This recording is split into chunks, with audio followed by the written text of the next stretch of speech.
অনেকেই মনে করে মুর্শিদাবাদের হাজারদুয়ারি হলো নবাব সিরাজউদ্দৌলার প্রাসাদ। আসলে তা নয়। বর্তমান হাজারদুয়ারিটি নির্মিত হয় মির্জাফরের বংশধর দ্বারা। তাহলে নবাব সিরাজউদ্দৌলার আসল প্রাসাদ কোনটি? হিরাঝিল প্রাসাদ বা মনসুরগঞ্জ প্রাসাদ হলো বাংলার শেষ স্বাধীন নবাব সিরাজউদ্দৌলার প্রাসাদ। এটি মুর্শিদাবাদ জেলার ভাগীরথী নদীর পশ্চিম তীরে মুকুন্দবাগের বাগানপাড়া এলাকায় অবস্থিত। প্রাসাদটি তৈরি হয়েছিল মতিঝিল প্রাসাদের অনুকরণে।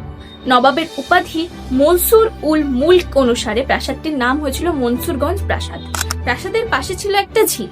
সেই ঝিলের জল নাকি সবসময় হীরের মতো ঝলমল করত। সেই থেকে সেই প্রাসাদটির নাম হয়ে যায় হিরাঝিল। হিরাঝিল প্রাসাদ মুর্শিদাবাদ স্থাপত্যের সর্বাধিক সুসজ্জিত এবং সুন্দর প্রাসাদ নামে পরিচিত। এটি নির্মিত হয়েছিল বোর থেকে আনা শ্বেত শুভ্র পাথর, টেরাকোটার কাজ এবং রাজস্থানের জাফরির কাজের সংমিশ্রণে, যার অধিকাংশই আজ ভাগীরথীর কোলে মিশে যায়। বর্তমানে সেই জায়গায় রয়েছে শুধু ধ্বংসাবশেষ এবং জায়গাটি পরিণত হয়েছে পরিত্যক্ত জঞ্জালরূপ।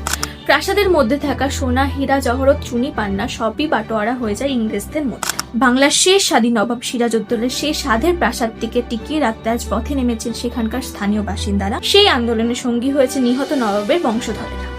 এরকম আরো ইন্টারেস্টিং ফ্যাক্ট জানতে আমাদের পেজটিকে ফলো করো এবং আমাদের সাপোর্ট করো।